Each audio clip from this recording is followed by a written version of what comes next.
What's up to all of my Libras out there? Welcome to Pulse of the Cosmos. I am your astrologer, Emily, and today we're going to be taking a look at the astrology surrounding this full moon happening in Pisces. So this is happening on September 1st, 2nd of 2020, depending on where you are in the world. And for you guys, my Libras, this will be happening in your 6th house. So this is a really interesting axis to balance because, of course, with this moon over there in Pisces, it's going to be opposing the sun in Virgo, your 12th house. And as the sun transits through your 12th house, of Virgo, it can be a bit of a more introspective time, but it's very necessary during this time to tune into your awareness of what some of your subconscious drives and subconscious motivations may be, to see if the way that you're acting is really congruent with what you want to create out of this life and what your motivations are and what your intentions are, and making sure that those actions aren't getting hijacked by some kind of subconscious drive or factor that's not of use to you, that's not leading you into positive spaces. It's really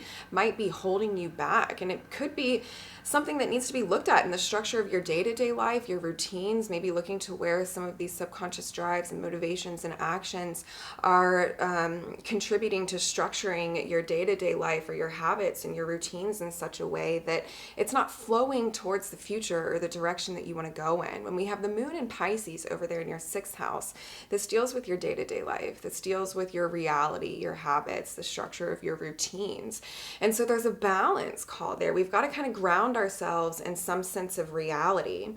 And there's a balance between looking at these unconscious drives and motivations and acknowledging them and giving them awareness and moving that action towards changing it. There's only so much that awareness can do without action packed behind that with, okay, I see where this is affecting me. Let me look at the structure of my life, the structure of my habits, the structure of my routines, and see what little shifts and changes we can make that are going to guide us into those more positive directions in our life. Because we do have the sun is in Virgo, the north node is in Gemini. These are signs about kind of the smaller shifts and the smaller changes and the smaller adjustments that we can make in our life. It doesn't have to be involving so much radicality, especially over there with the 6th house where we're looking more at the minutia of things.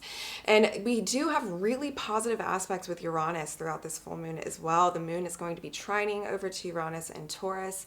And this is an interesting axis to have as well, or an interesting aspect to have as well, because Uranus over there in Taurus has really been cleansing out or shifting out an old order of your life. And 8th house deals with kind of subconscious things as well. So a lot of those things might feel like they're coming to the surface for you right now, but it's to recognize and acknowledge them and make the necessary shifts and changes in your life to kind of impel you to grow in some of these new, more positive directions and structuring your life in such a way that it allows for that expansion into that positivity.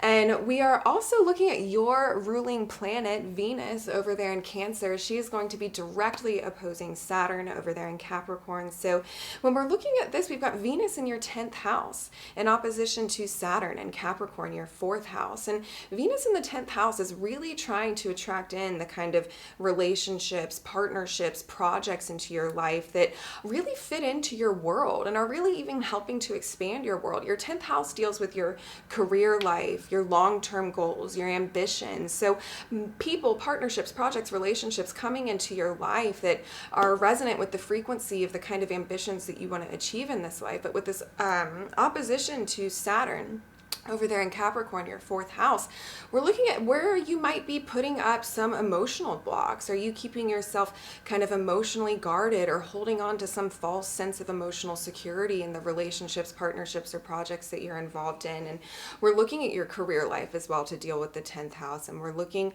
at, do you feel in the right place with that? Do you feel connected to it? Does it feel resonant to the partnerships you're involved in, projects there that you're involved in? Does it feel like it's matching with the mission of your transcendental soul?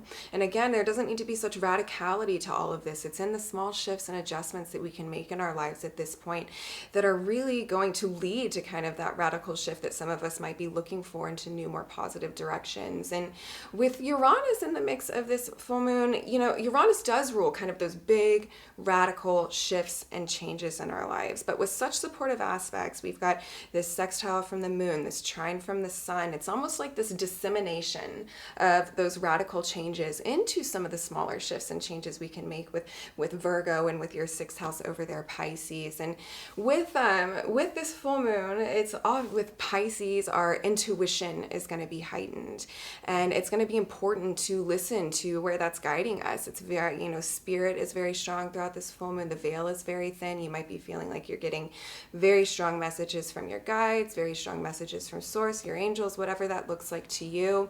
And not only that, I love this as well because the sun is going to be trining over to Uranus. So this is like a heightened mental awareness and a heightened perception in combination with this heightened intuition. So this full moon can really, really provide immense amounts of inspiration and immense amounts of clarity in terms of what direction we want to move in towards our lives. But we have to be open to receiving that information and open to looking at ourselves in our most raw form to see where we could be getting in our own way with that. But in any case, let me see here. I'm going to pull into the cards for you guys and see what's going on there.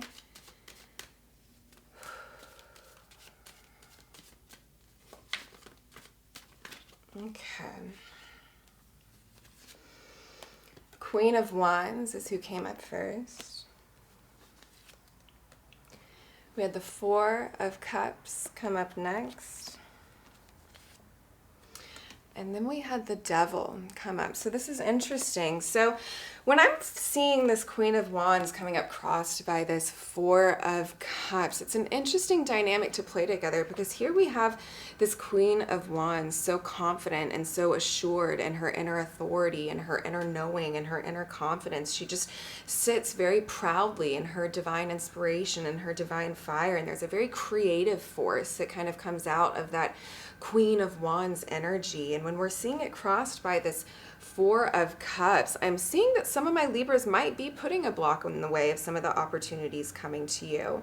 Maybe because it's not looking exactly like you wanted it to, but that's kind of part of what we're working through right now with all of the energy going on up in the cosmos. But there's definitely things coming your way, opportunities. This could be in relationships, partnerships, projects, a job situation, a career situation, a money situation, whatever that looks like. But we're turning away from it.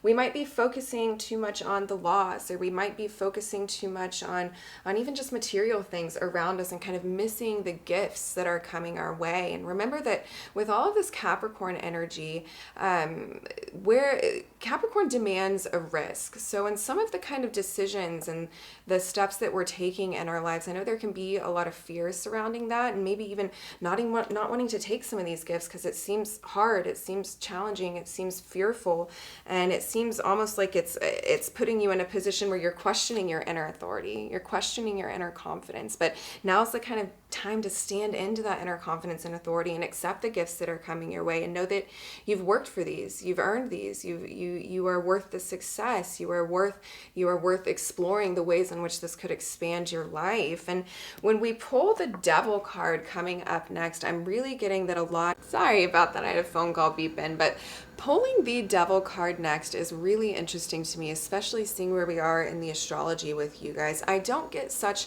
an oppressive kind of devil trapped energy with this, in the sense that it's coming from outside, in the sense that it's coming from an outside source. I get this in the sense that it's being some of those subconscious drives and motivations and factors that aren't of use to you anymore. They're toxic like this kind of devil energy that we've got to let go of. And kind of seeing these two next to each other, it's interesting because it's almost like there's two such polarizing energies ready to come through. There's this piece that's holding you back, this piece where you could be putting blocks around yourself or putting blocks around your own growth and kind of not letting yourself see into the world of expansion of what's possible and see this inner authority within you, see this confidence, see this assuredness, see all of this come out in front of this devil aspect here. There's almost like two different people like playing with these subconscious drives, and then knowing that you have this power of this confidence and authority and this knowing to kind of move forward in some of these new directions. It's